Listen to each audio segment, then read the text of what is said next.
I can take care of myself in the ring, but in my car, I've got to protect a lot more than just my pretty face. Like George, George, George, and George. That's why I trust my brakes to Meineke. They're experts, so I get high quality service at a low price. Heck, with all these Georges, I could use that extra money for food. Now more than ever, at Meineke, you're not going to pay a lot, but you'll get a lot. I guarantee it.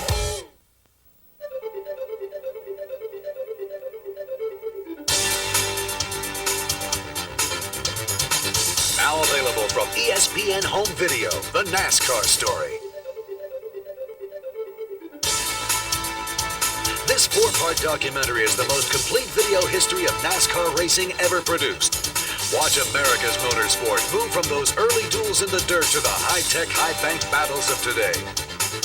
Parts 1 and 2 of the NASCAR story cover the formative years, from the wild action on Daytona Beach to the building of the super speedways. In Volume 3, you'll move into the modern era with the Big Four of the 70s. And finally, you'll share the victories and the tragedies of today's superstars in Part 4. With this special offer, you'll get all 4 videos for half the individual price. To order, call 800-764-5441 or send $39.95 plus $5 shipping to the address on the screen.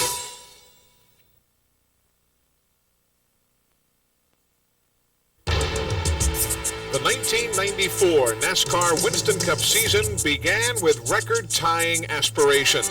A tire battle that was off to a rolling start, and some new faces in new places. Tragedy returned to the racing world again in 1994 as another devastating chapter was written with the passing of an old friend. And we saw the miraculous and inspirational recovery of a strong-willed Ernie Irvan.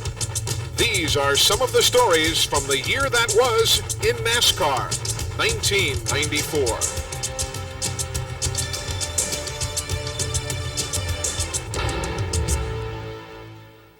NASCAR 1994, a season filled with emotions, a season where one man set his sights on chasing down a record that no one ever felt would be touched. Hi everybody, I'm Eli Gold, and welcome to our look back on the 1994 NASCAR Winston Cup season. Over the course of the next hour, we'll relive the highs and the lows, the peaks and the valleys that made the 1994 NASCAR Winston Cup season what it was. It was a year that began right here at Daytona International Speedway during Speed Weeks of '94, on a week when an old buddy of ours climbed behind the wheel of a race car for one final ride. The date is February 11th, and like a recurring nightmare, tragedy strikes the racing world once again. This time, longtime friend to many, Neil Bonnet, is gone after a tragic accident has taken his life in Turn 4 at Daytona. A lot of people are worried. Nobody really knows what's going on and why it's happening, and they're freak things, and nobody likes to see it, and it's definitely upset the mood around here. For Dale Earnhardt, coming to grips with the loss of his best friend is difficult, as it is for everyone. But no matter how great the distraction, the racing must continue. You have to put it out of your mind. You can't stay here and think, man, I can't go back out there. Something might happen. Something might happen going from here to the hotel too, So you have to try to put it into some oddball perspective in your mind and just build a wall around it and say, okay, I'm not thinking about it anymore, and go on. Neil Bonnet's death was followed 3 days later by the death of rookie driver Rodney Orr, and the normal excitement of Speed Weeks at Daytona was replaced with sadness, confusion, and disbelief. Well, despite the tragedies that marred the start of Speed Weeks 1994, the racing did go on. Defending NASCAR Winston Cup champion Dale Earnhardt and Ernie Irvan won their respective Gatorade Twin 125 qualifiers. But it was a rookie who led the field to the start-finish line here at Daytona to begin the 1994 season. That freshman driver was Loy Allen Jr., who stunned everybody with his pole position run. But shortly after the green flag falls, the crafty veterans are up front. Dale Earnhardt slides beneath Ernie Irvan to take an early lead. Then on lap 47, The first incident of the day is a melee that collects 9 cars altogether, including 1993 pole sitter Kyle Petty, Harry Gant, John Andretti, and Jeff Burton.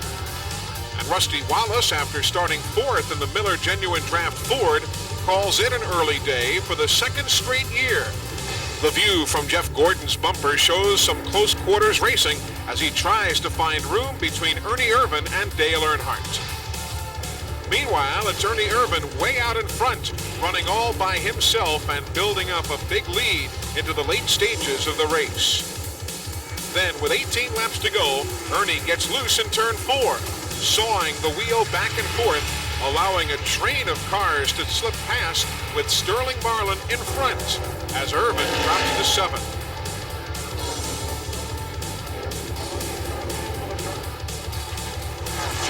Marlin then does the job he needs over the last 18 circuits, holding off a charging Ernie Irvan to pick up the first win of his career at the Daytona 500. It's unbelievable. I mean, I come here in 67.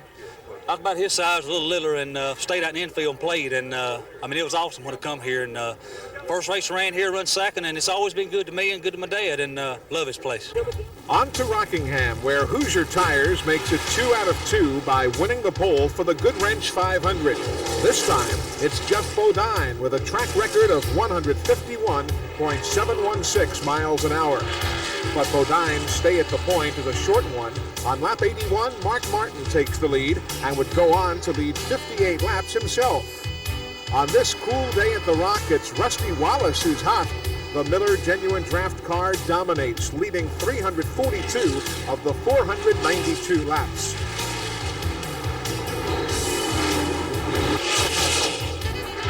But Sterling Marlin is out to prove that his Daytona win was no fluke as the Kodak car takes the lead late in the race. After finishing 41st at Daytona, however, Rusty had his own point to prove as he regains the lead and holds off Marlin to get his first win of the season and his first in a Ford. People say, what'd you make the change for? I said, because I think it's a faster car. I mean, I proved today, I hope, and hopefully they understood the reason we did it. I want to win races, and I feel like this Thunderbird with this engine combination that they have is the way to do it. Ted Musgrave's Thunderbird does it at Richmond, swiping his first career pole away from teammate Mark Martin for the Pontiac Excitement 400. But it's Ernie Irvan who shows the way early on, taking the lead on lap 106. On lap 276, Jeff Gordon's Rainbow Warriors give him a great pit stop, putting him out in second place. Only one problem. They forgot a few things, like a couple of lug nuts to keep that tire on. With only sheet metal damage, Jeff is able to stay in contention, and he finishes third.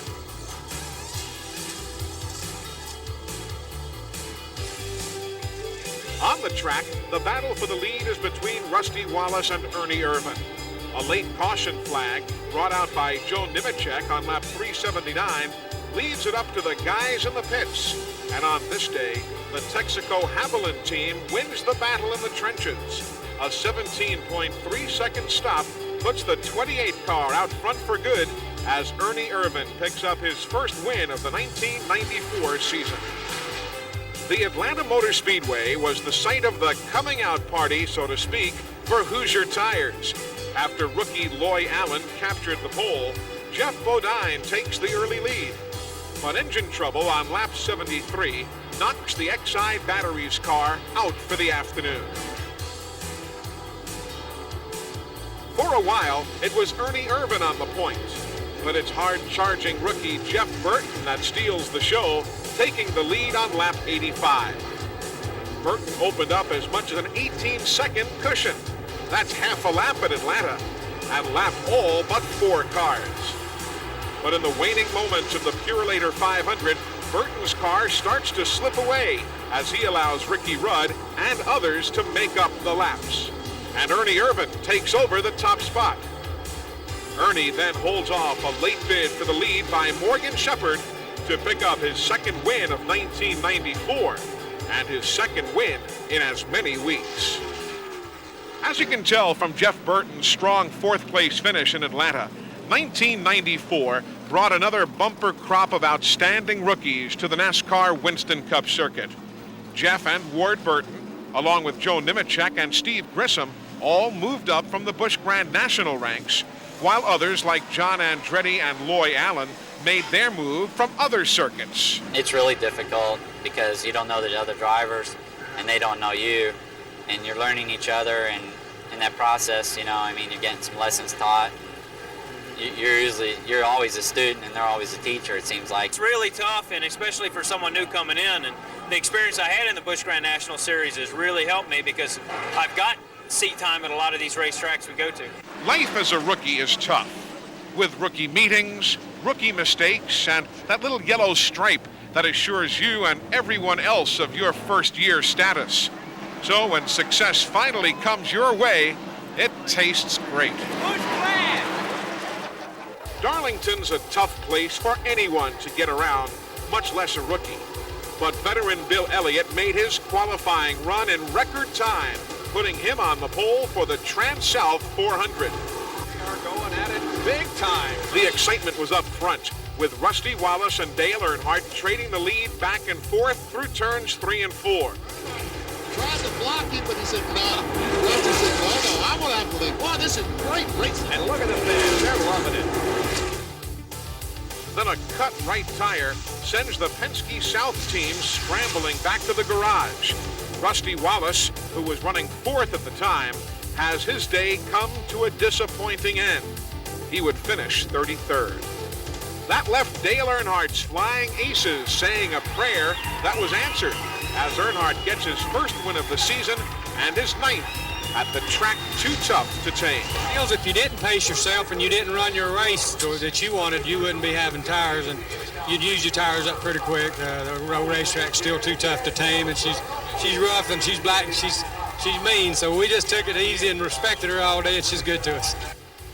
The Intimidator tries to make it 2 in a row at Bristol as rookie Chuck Bound leads the field to the green flag for the Food City 500. Early on, Rusty Wallace takes command, only to have his lead taken away by Jeff Bodine, who goes on to lead the next 148 laps. Meanwhile, it's an early day for Ernie Irvan, who packs it in on lap 167 with a broken timing chain. And it's also a tough day for Mark Martin as he hits the wall while running up front. His day, too, is over early. Meanwhile, on the track, Dale Earnhardt is by far the quickest car after starting way back in 24th. Midway through the race, he takes the lead from Jeff Bodine.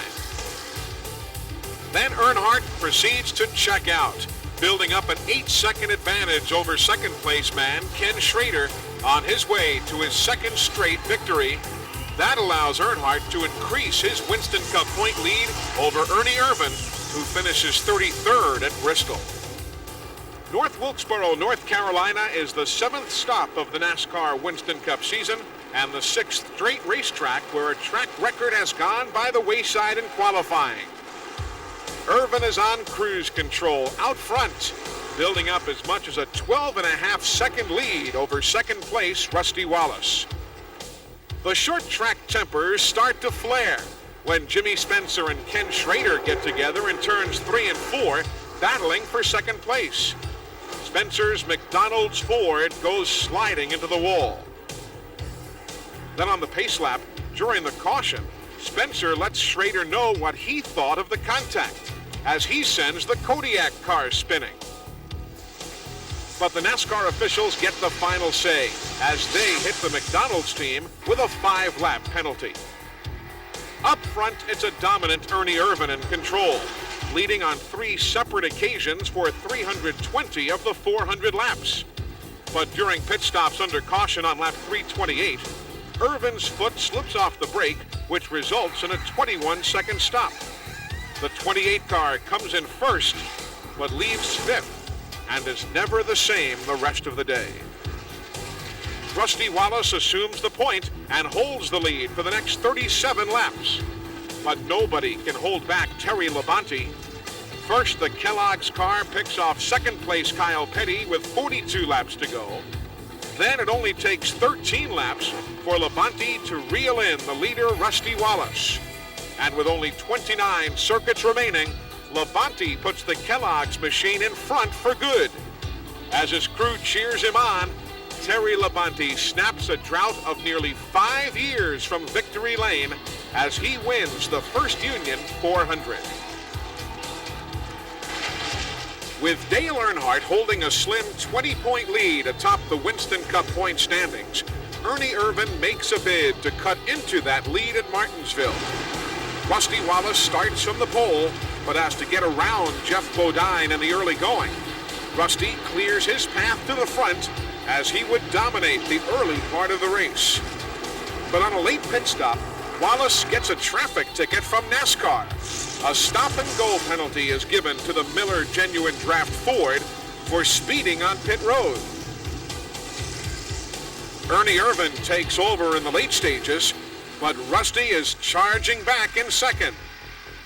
Then a late caution brought out by Dick Trickle brings the leaders onto pit road. And the Miller Genuine Draft crew comes through one more time. A lightning-fast 16.1 second stop from Buddy Parrott and the boys puts Rusty Wallace out front for good as he pulls away from Ernie Irvan for his second win of the season. But with the second place finish, Ernie takes the point lead away from Dale Earnhardt.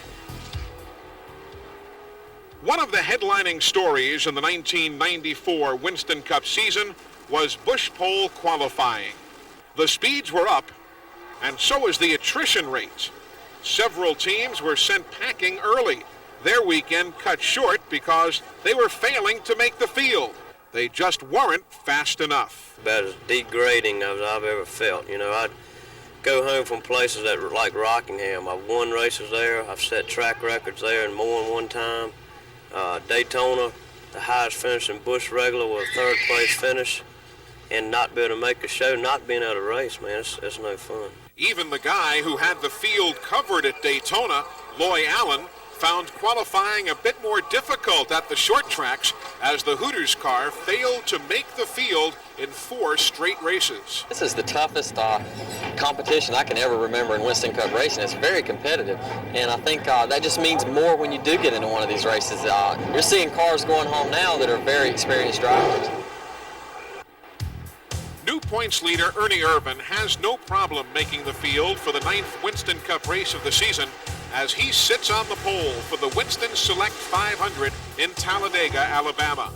But after falling behind early, Ernie has to claw his way back to the front as he retakes the lead from Dale Earnhardt. Speaking of clawing towards the front, give a call to Jeff Gordon. After starting 40th on the field, he takes the lead midway through the race. But then, running 4th on lap 103, Gordon gets caught up in this accident with a host of other drivers, including Todd Bodine, Greg Sachs, Ricky Rudd, Jeff Burton, and Mark Martin, who goes for a wild ride.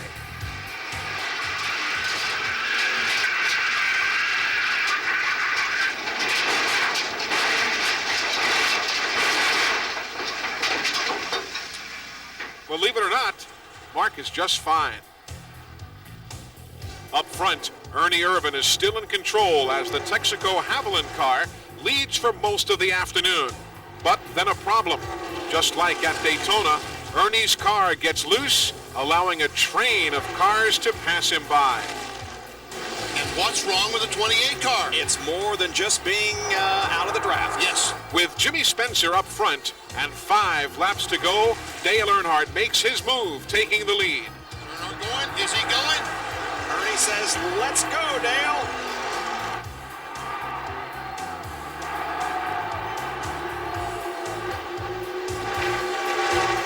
And also, just like at Daytona, Ernie makes his way back to second place.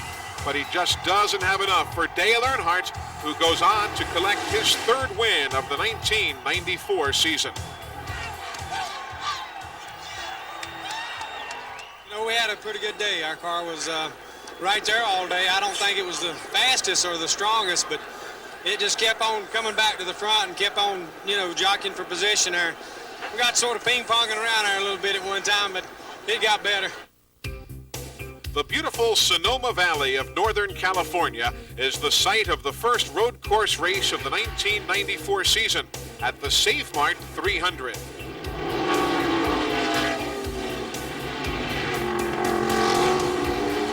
It's a dominant Ernie Irvan up front after starting from the pole. He goes on to lead the first 13 laps of the day. Then pit stops on lap 14 will hand the lead to Dale Earnhardt. But it only takes Irvan 4 more laps to regain the point in the S's.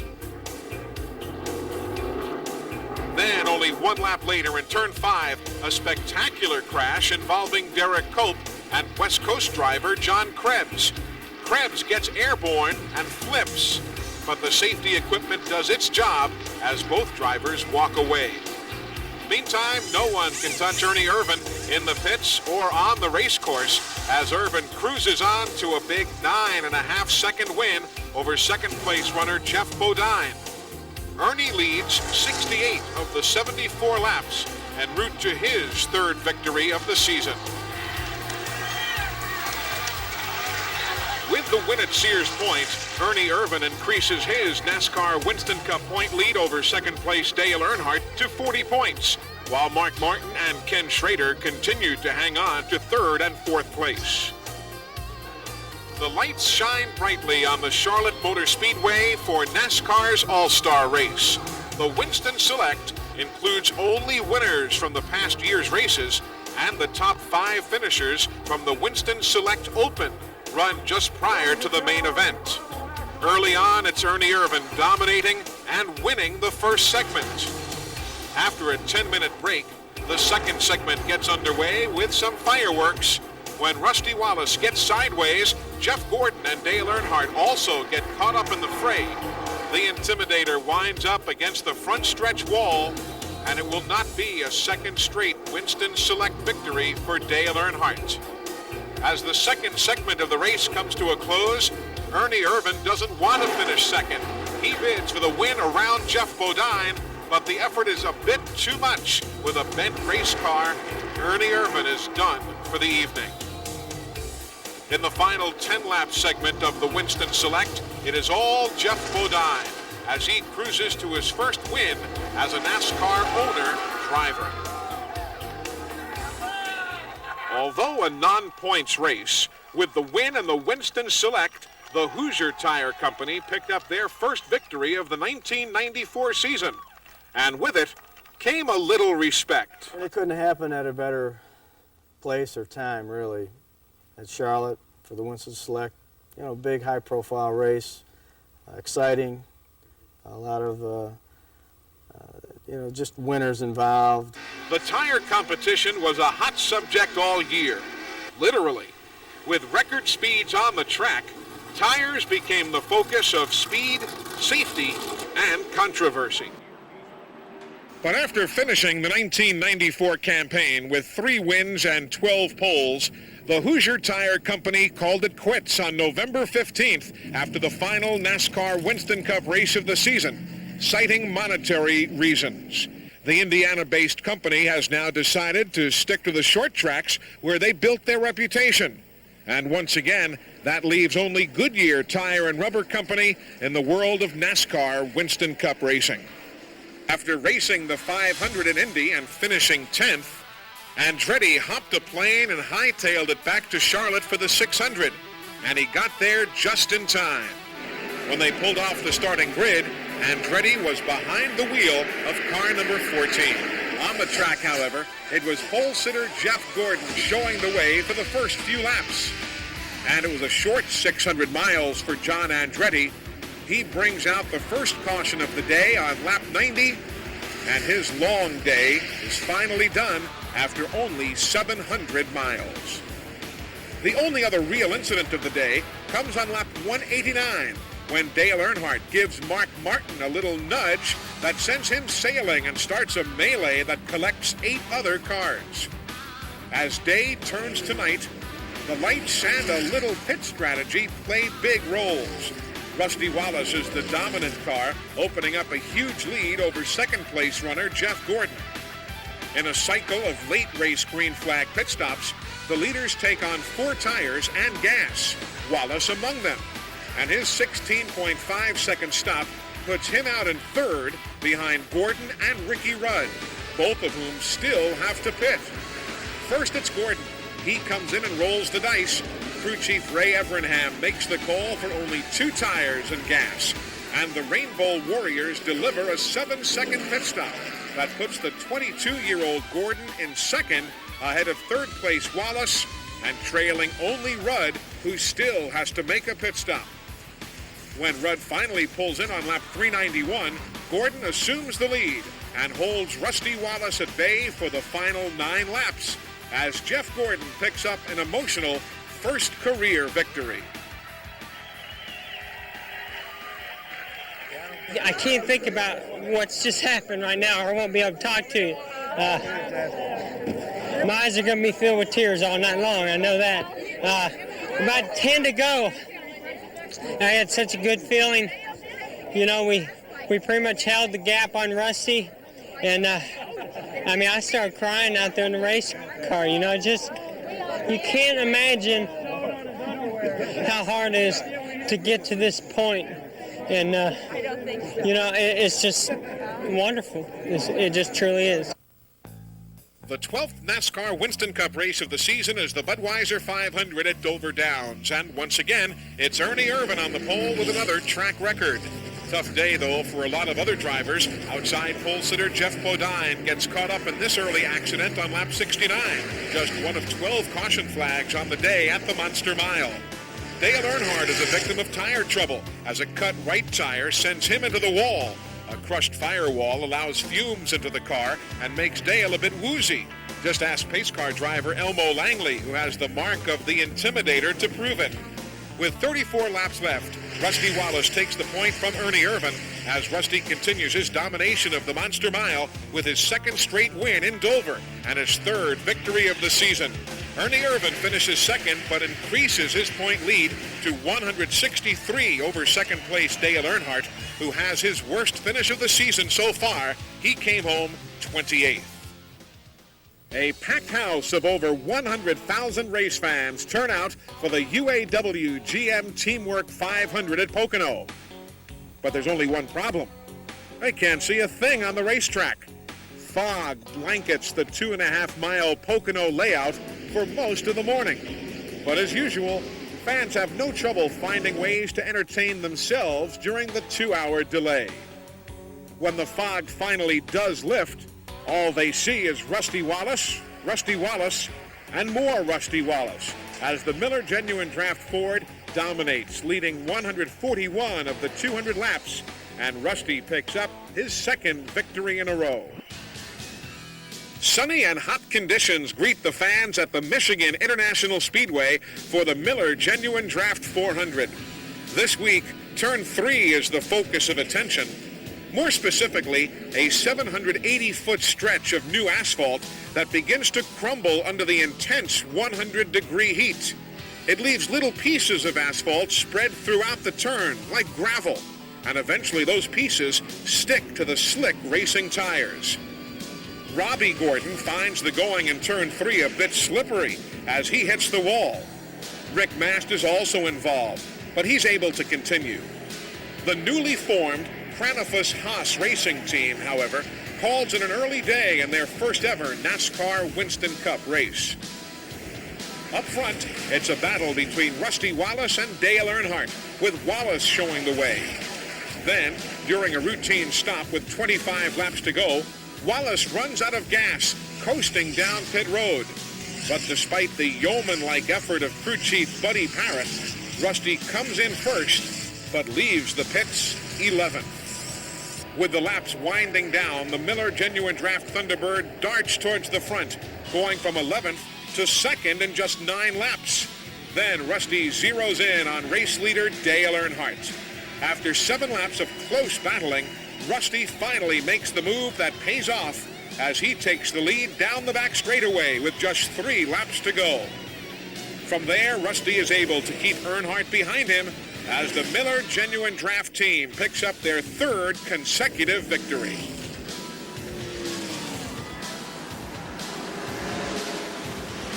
Dale Earnhardt leads the 43-car field to the green flag for the Pepsi 400. Early on, 5 cars break away in their own pack, led by Jeff Bodine.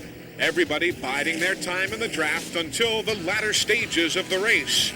That's when Ernie Irvan makes his move. With 56 laps to go, Irvan dives to the inside of leader Dale Earnhardt to take over the top spot. But as Irvan starts to pull away, Jimmy Spencer begins to make his way through the field, finally winding up on the rear deck lid of the 28 car with just 4 laps to go. With their fingers crossed, the McDonald's team can almost taste their first victory, but Mr. Excitement has to work for it. Side by side, here they come for the checkered flag. Who's it going to be? Will it be Ernie Irvan on top or Jimmy Spencer on the low side? Off of corner number 4. Here they come. It's going to be a drag race to the checkered flag. Jimmy Spencer wins it. Whoa, baby! They don't call him Mr. Excitement for nothing. Jimmy Spencer's first career win is a popular one on pit road. I think all the crews along pit road, I'll always remember most of the guys that could get to me, come out there and slap me 5, things like that. And for my guys, the same thing. I think they knew how hard our guys worked. I think there's a lot of guys that won't win this year, just like I was that way last year. But the thing about Winston Cup racing is if you keep trying long enough and hard enough, you will win.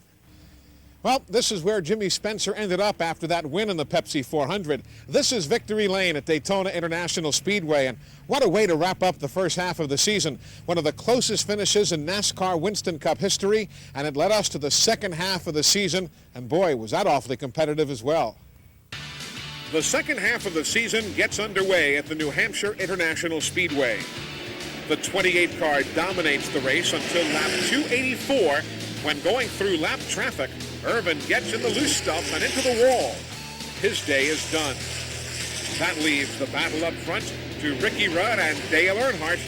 Then, finally, with 6 laps to go, Rudd passes Earnhardt on the front straightaway to take the lead for good. And with the Tide crew watching, Ricky Rudd lays claim to his first win of 1994 and his first ever victory as both an owner and a driver. Another sellout greets the NASCAR Winston Cup drivers at Pocono, Pennsylvania. This time around, no fog problems, but rather beautiful sunny weather and a dominant Hoosier tire with the first 4 starters on Hoosiers. Pole sitter Jeff Bodine sneaks past fellow Hoosier driver Ward Burton to take the lead with 5 laps to go. Hoosiers blister the 2.5-mile Pocono track, leading 183 out of a possible 200 laps. And the top 4 finishers are all on Hoosier tires, with Jeff Bodine leading the parade and picking up his first win in a points race as an owner-driver. The sprawling 2.5-mile layout at the Talladega Superspeedway in Alabama plays host to the Die Hard 500 with points leader Dale Earnhardt starting from the pole. Ernie Irvan, trying to make up for back-to-back 30th and 37th place finishes over the past 2 weeks, takes the Texaco Haviland cars straight to the front. And he also has a bit of luck on his side as championship contender Rusty Wallace slows on lap number 8. His day is over with a burnt piston. He finishes dead last in 42nd. Then, point leader Dale Earnhardt succumbs to engine trouble as well. His day is over with a 34th place finish.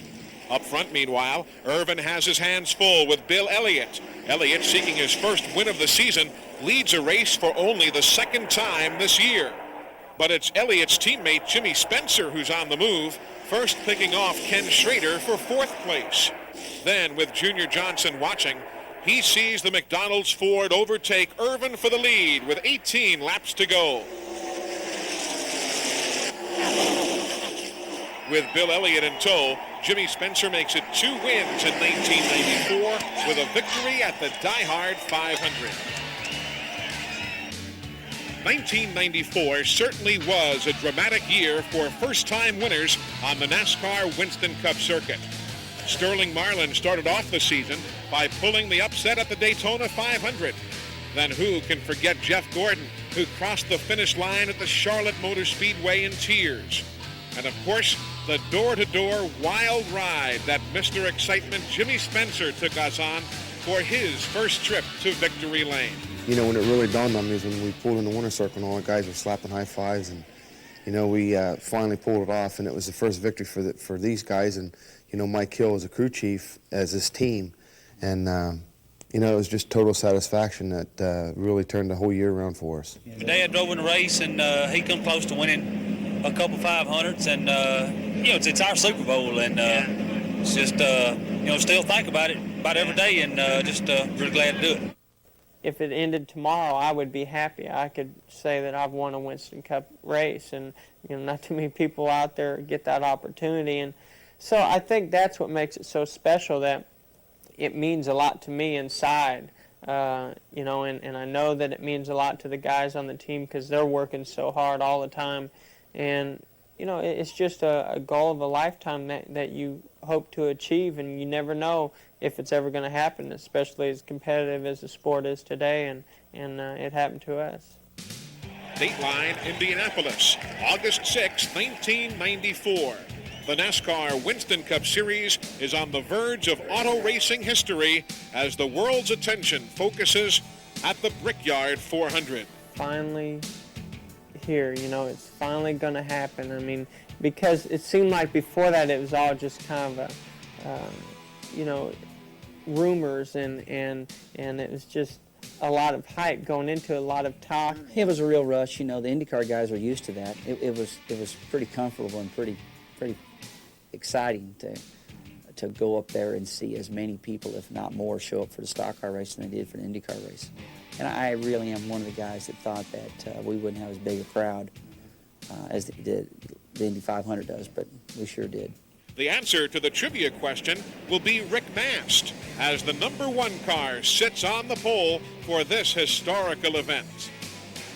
Gentlemen, start your engine.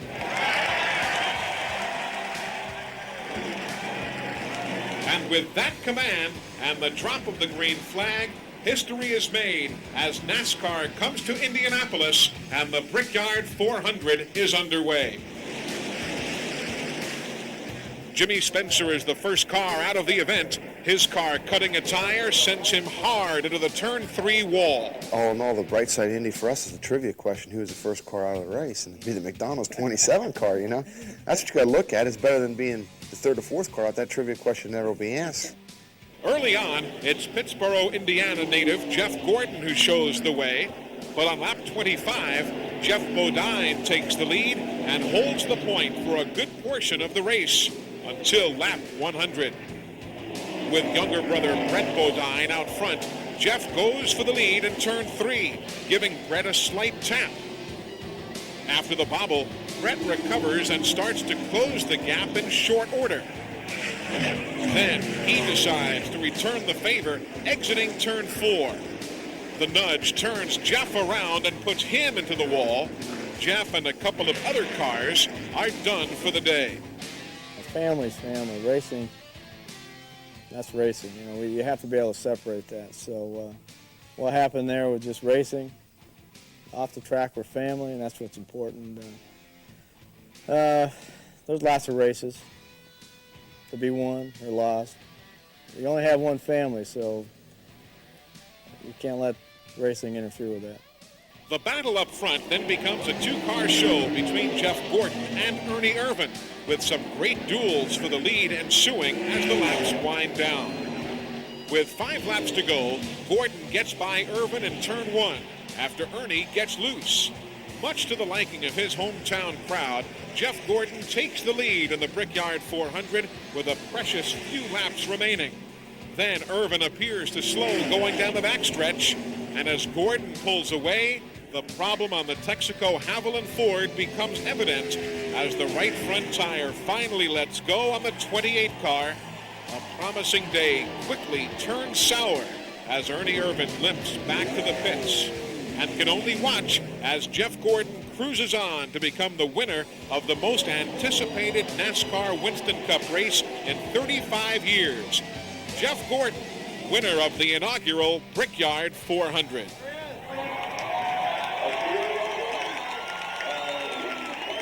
What a spectacular year it was for Jeff Gordon. Winner of 2 races, this second-year driver from Indiana fulfilled his childhood dream by winning at the Brickyard. I believe it was fate, you know, because you couldn't have written it any better than the way it turned out. And you know, I don't know why I won that race. I know that we put a lot of effort, a lot of energy, and concentrated, you know, a lot on that race. And I think inside, I know I wanted it really bad. And I mean, I'm not saying I wanted it any more than anybody else out there, but the desire to go out there and win that race was very strong within me and my whole team. And I think that's what drove us so hard. But it's the one under the lights at Charlotte that he'll remember most. With a healthy lead and 10 laps to go, the 22-year-old just couldn't hold back on the emotions. I had tears coming down my eyes and joy, you know, I was told tears of joy, and you know, it's hard to describe the way you feel, but it was unbelievable, you know, to come across there and finally take that first checkered flag of a Winston Cup race. And I don't think I can put into words, you know, the way that I felt. And I mean, you know, I enjoyed that moment for a long, long time, still am. But I mean, that night was just very special. After winning his Gatorade twin 125-mile qualifying race in his rookie season, Jeff Gordon couldn't even find victory lane, really. But now, let's just say that Jeff Gordon doesn't have any more trouble finding his way to the winner's circle.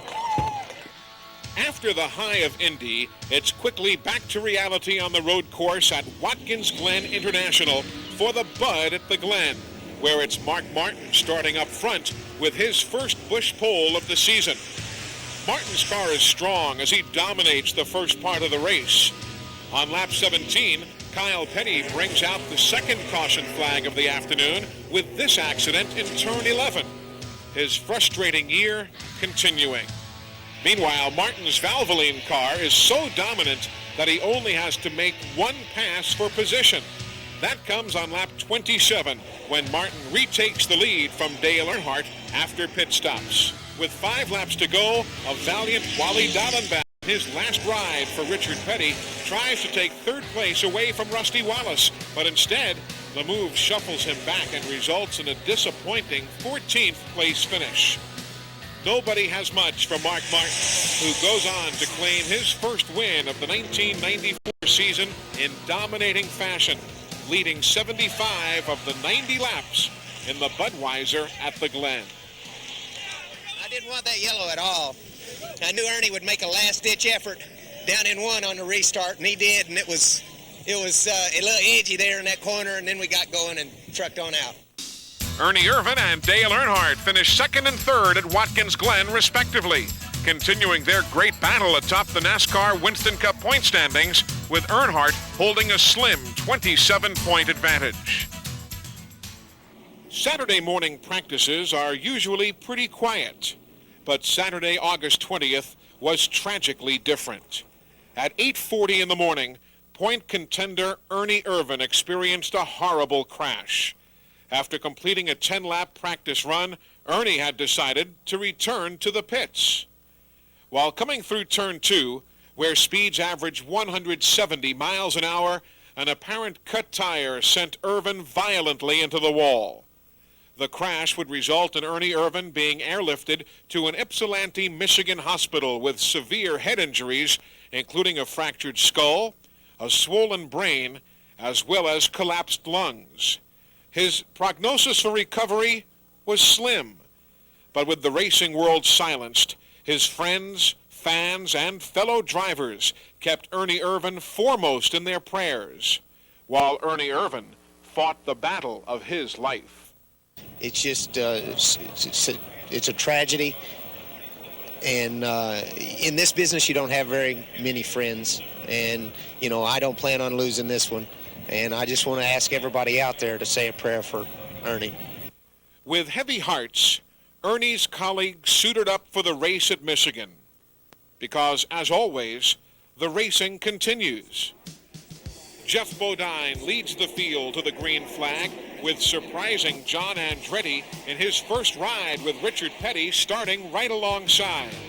On the very first lap, a wild wreck involving 8 cars, among them Bobby Hillen, whose Ford gets on its side. All but 2 cars are able to continue, however. Once the racing gets back underway on lap 14, Bodine sets sail, leading the first 44 laps of the race. Bodine's first threat comes in the form of Rusty Wallace, who briefly takes the lead on lap 45, only to have Bodine take it right back. Wallace then has more trouble, this time on pit road. Not only does his Ford run out of gas coming down pit lane, but once it gets there, it falls off the jack.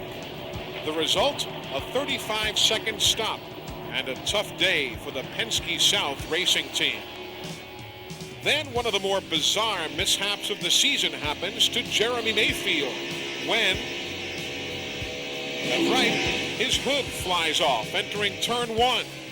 The flying saucer then floats effortlessly back to earth, and fortunately, nobody was injured. But that does allow the field to bunch up one more time for a restart on lap 176. But Bodine plays it perfectly. With a great jump, the Exide Batteries Ford checks out from the field as Bodine dominates the GM Goodwrench 400 starting from the pole, leading 157 of 200 laps and collecting his second win of 1994.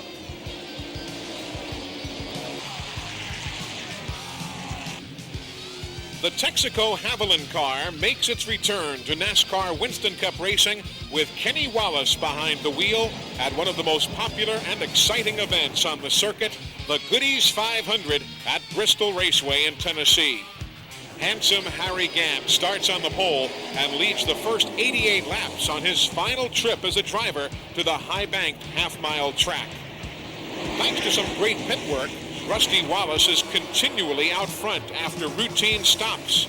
But time and again, the stout Exide Batteries Ford of Jeff Bodine takes the lead away. Bodine, bidding for his second straight victory, is by far the class of the field, leading on 3 separate occasions for 168 laps. But the hopes of 2 straight go up in smoke. With 45 laps remaining, Bodine's engine is done for the night. Jeff Bodine drops from the lead and a lot of... Rusty Wallace then assumes the point, but with Mark Martin in his rear-view mirror, Wallace has his hands full over the final 45 laps. Martin is now within striking distance with less than 4 laps to go. But the Miller Genuine Draft car has just enough to hold off Martin and claim his 6th victory of the season. We really did a bad job last week on pit stops. We practiced this week, and they did a great job. I'm glad that Mr. Penske's here to watch this again, and I just hope that Ernie Irvin's watching, and we're wishing you well, buddy. They'll be up there Monday to see you. It's a Labor Day weekend tradition, the Mountain Dew Southern 500. It gets underway at Darlington Raceway in South Carolina with Jeff Bodine on the pole. It's great pit work that helps put Ken Schrader out front. This stop has the Kodiak car back at the point, which is where the Rick Hendrick-owned machine will sit most of the day until trouble hits on lap 272. Schrader was in the lead when his engine expired. It doesn't pay to stay up front as the track Too Tough to Tame claims another victim. This time it's leader Mark Martin who succumbs to engine failure on lap 342. A puff of smoke from behind the leader's car, number 6. Does anybody want to lead? Well, Bill Elliott and Dale Earnhardt do as they battle in the waning moments. The Intimidator tries one of his patented moves, but Elliott holds the line and the lead. Elliott, with a strong Junior Johnson-prepared car, then pulls away from Earnhardt, opening up a big lead on his way to a 6.5-second victory at the Mountain Dew Southern 500, snapping a drought of nearly 2 years from victory lane. Tell you what, it's been too long, guys. You know, I got to say one thing. The good Lord was with me today because this thing did everything everything wrong. It ran 260 degrees of water temperature. The clutch is out of it, everything, and it still finished. I mean, that's all there was to it. It was just my day. The theme for the Miller Genuine Draft 400 seems to be find cover as best you can as rain pelts the Richmond, Virginia area. But after an hour-and-a-half delay, nobody has much for Terry Labonte as the Kellogg's machine dominates, even getting around Dale Earnhardt and Rusty Wallace late in the race to pick up his second win of the 1994 season.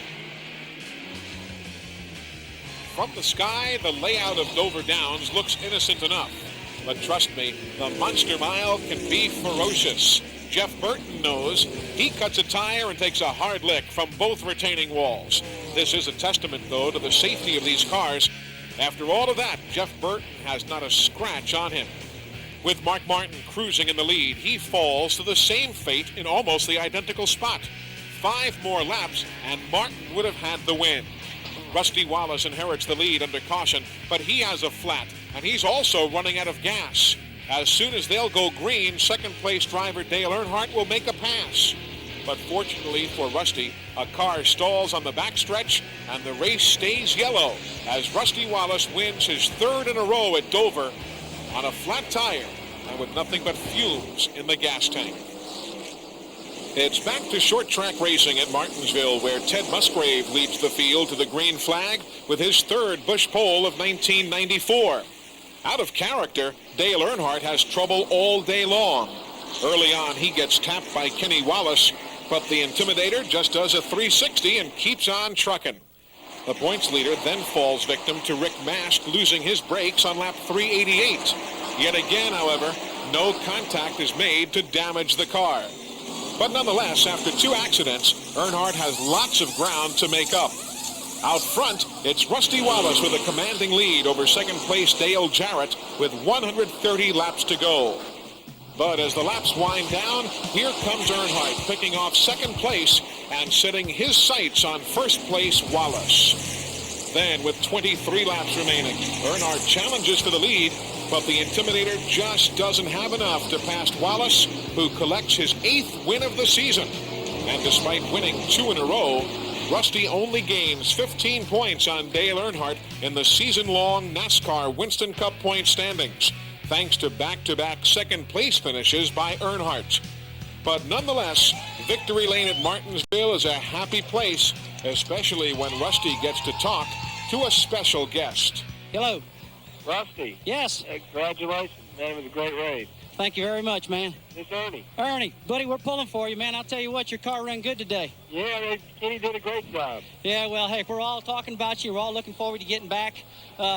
Man, you're making it easy for me right now. When you were around, it was hard, boy, I tell you. Yeah, I tell you, we had some great races there at Martinsville.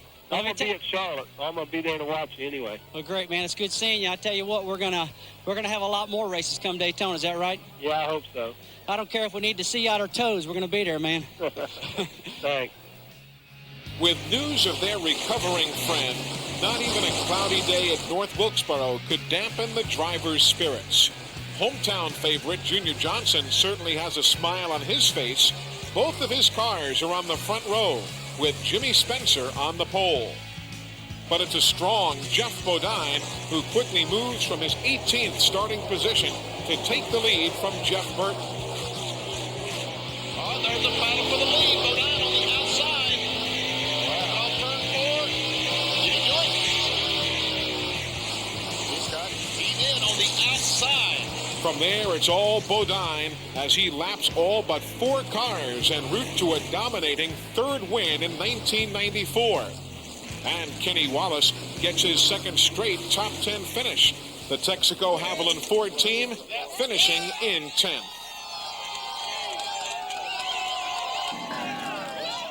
While the 28 car battled on through the NASCAR Winston Cup season, Ernie Irvan battled to simply stay alive. Ernie's outlook went from bleak while laying in that Michigan hospital to bright when he made it back to the garage area at the Charlotte Motor Speedway, a mere 6 weeks after that near-fatal accident. Being back at the racetrack just meant a lot, and, you know, this is the place that I like being. This is like home to me. With a smile on his face, Ernie got to visit with his old buddies. Some were even a bit envious. Earnhardt told me he wanted a patch like I had because he said that's supposed to be the new thing. So I'm kind of hoping all the fans will start wearing a patch, and so I won't feel like the odd man out. And just 6 weeks after almost losing his own life, it was with just a smile that Ernie Irvan breathed a whole lot of life back into the racing world. You didn't have proof, you just had to have faith. You didn't have proof he was going to be okay. You just had to have faith. When I saw him on Wednesday, I had all the proof I needed to say Ernie's going to be back 100% Ernie Irvan. And from that time on, I had the proof. Before that, I had faith. First time I went and saw him, I thought the guy was going to be a vegetable. He just looked absolutely horrible. Then I went back the second week, and doggone, he looked pretty doggone good. Yeah. Then I went the third week, and there he was just talking to us like everything was fine. I went, well, I mean, this guy's going to make it, you know. With Ernie Irvan attending his first race since the accident, he sees a surprising Ward Burton on the pole with a record speed of 185.759 miles an hour for the Mellow Yellow 500. After leading the first 29 laps, Burton cuts a tire in turn 2 and hits the wall hard, but Ward comes out okay. Rusty Wallace suffers a big blow in his title chase hopes as a timing belt breaks on the Miller Genuine Draft Ford on lap 256. Then it's Jeff Bodine with trouble. After dominating a good portion of the race, Bodine goes behind the wall with engine failure on lap 290. Tempers start to flare late in the race as Jeff Gordon cuts in front of Ricky Rudd in turn 3. Then down the front stretch, the two get tangled up again. The result, 2 wrecked race cars and a $10,000 fine for Rudd because of rough driving. In the late stages, it's a charging Dale Jarrett who takes the lead from Morgan Shepherd. And with the checkered and caution flags waving together because of a wreck on the backstretch, Dale Jarrett eases across the line to pick up his first win of 1994. A sweet comeback after failing to make the field just a week earlier at North Wilkesboro. With Rusty Wallace's 37th place finish, combined with Dale Earnhardt's 3rd place effort at the Mellow Yellow 500, things look bleak for the Penske South team heading into Rockingham. And Dale Earnhardt appears on the verge of history. After his incident with Jeff Gordon at Charlotte, Ricky Rudd comes back to take the pole at Rockingham, ensuring himself a spot in the 1995 Busch Clash. On lap 300, Rusty Wallace, for all intents and purposes, takes the knockout punch in his championship effort when his engine expires with Dale Earnhardt still running. The car was fabulous at the start of the race. It was really good. Went right to the front, and then we made a pit stop and made an adjustment on some air pressure, and not air pressure, but I made an adjustment on a set of tires and on some wedge. And that set of tires I had was a good set. I guess we just out-adjusted the tires, but finally got them off. I got another set on and made it, put it back like I had it early in the race. And it was going back to the front again, but then the motor blew. But Earnhardt wants to win it in style as he charges towards the front, taking the lead from Morgan Shepherd with 76 laps remaining. How else would you expect it? Dale Earnhardt does it in the Intimidator's way as he wins his 7th NASCAR Winston Cup championship by winning the AC Delco 500.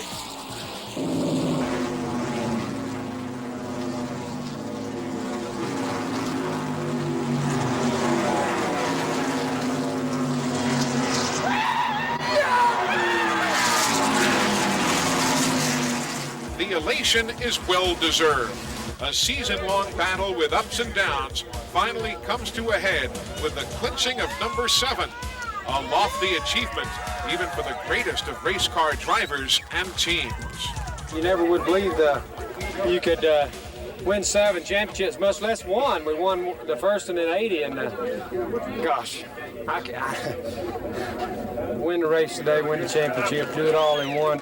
Yeah, we never dreamed of doing 7. We dreamed of winning a championship and winning races and going on and doing the best we could, and that's what we've been able to do. And this was 7, and it's hopefully we can win some more. It took Dale Earnhardt 14 years to clinch his 7 titles. That's one every other year. And many now firmly believe that this 7th title solidifies Earnhardt's place as the best driver in NASCAR Winston Cup history. But Earnhardt knows better than anyone. Getting here is the hard part. I had a lot of help in getting to where I am today. I didn't do this by myself by no means, and I just didn't fall off the truck and start driving a race car. I had to take a lot of hard knocks and learn a lot from a lot of folks, and that's enabled me to do what I did, and God, it feels good. We was at the banquet last year, and Earnhardt had won, and I went up there and told him, I said, I hope you win 8 or 10 championships. I could care less. Basically because, again, I did my thing in my time, and he's doing his thing in his time. What about number 8? When you going to start thinking about number 8? Already have. And in a year where Dale Earnhardt lost his best friend in an accident, it seems only fitting that fate be with him as he etches the name Ralph Dale Earnhardt into the racing history books one more time. Even though first place is decided, there's still some great battles in the NASCAR Winston Cup point standings as we go to Phoenix for the Slick 5500, where it's all Terry Labonte. He leads 111 of the 312 laps, visiting victory lane for the third time this year. The first time in his career that he's won that many races in one season.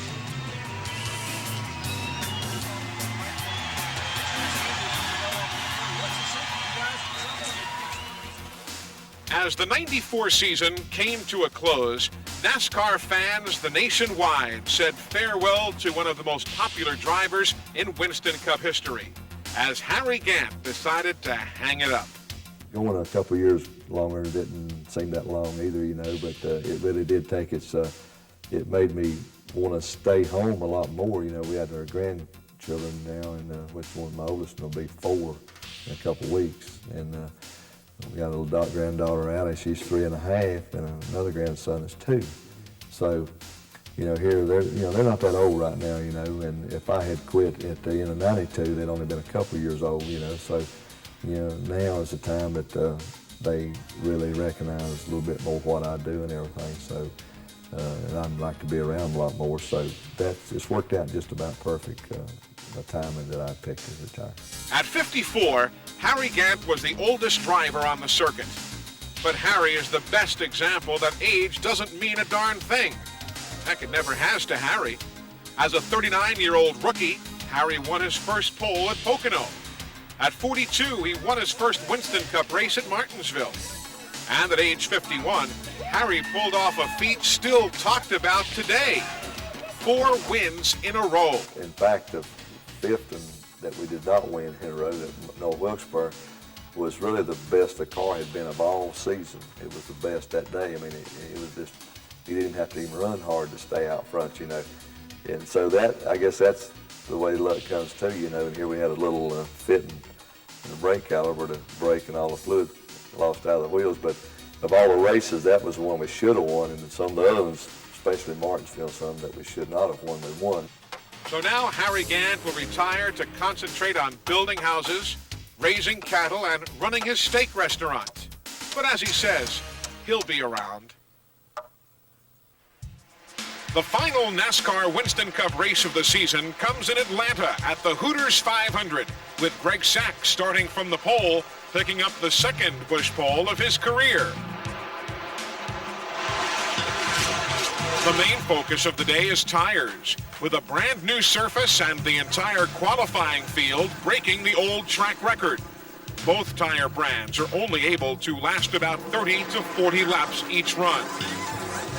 With his 7th championship already in hand, Dale Earnhardt does just what you'd expect him to do, blaze the trail from his 30th starting position to first place in just 32 laps.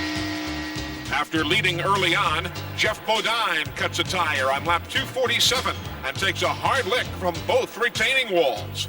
And despite the damage, Jeff manages to walk away. Mark Martin takes over in the late stages of the race with a dominant car. Then, with only 10 laps to go, Mark about loses it trying to pass Kenny Wallace. Oh, Mark lost it. Oh, wow. Oh, my gosh. With 10 laps to go, he almost lost it coming out of 4 trying to get by Kenny Wallace. That bobble almost cost Martin his second win of the year. But Mark holds on to claim the victory in the final race of the 1994 NASCAR Winston Cup season.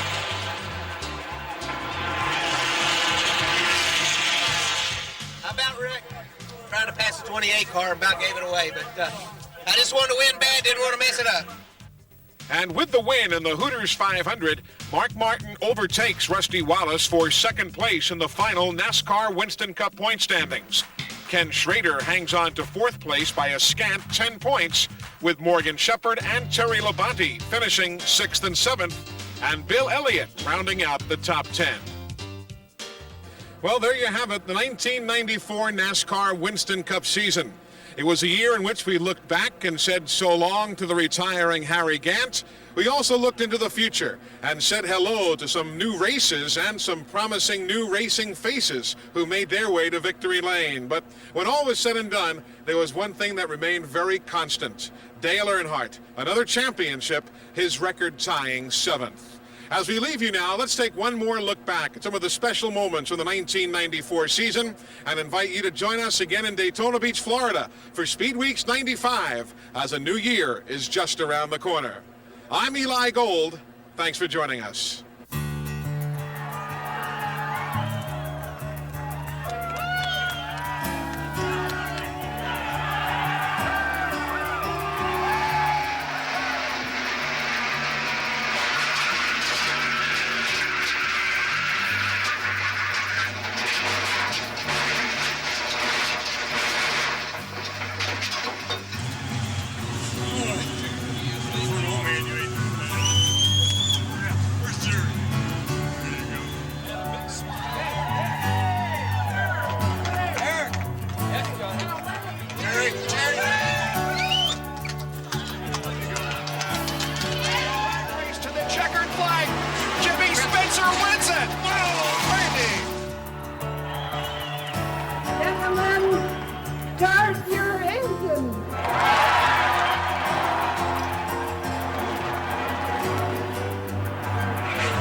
For more information on Max race cards, call 1-800-727-MAX.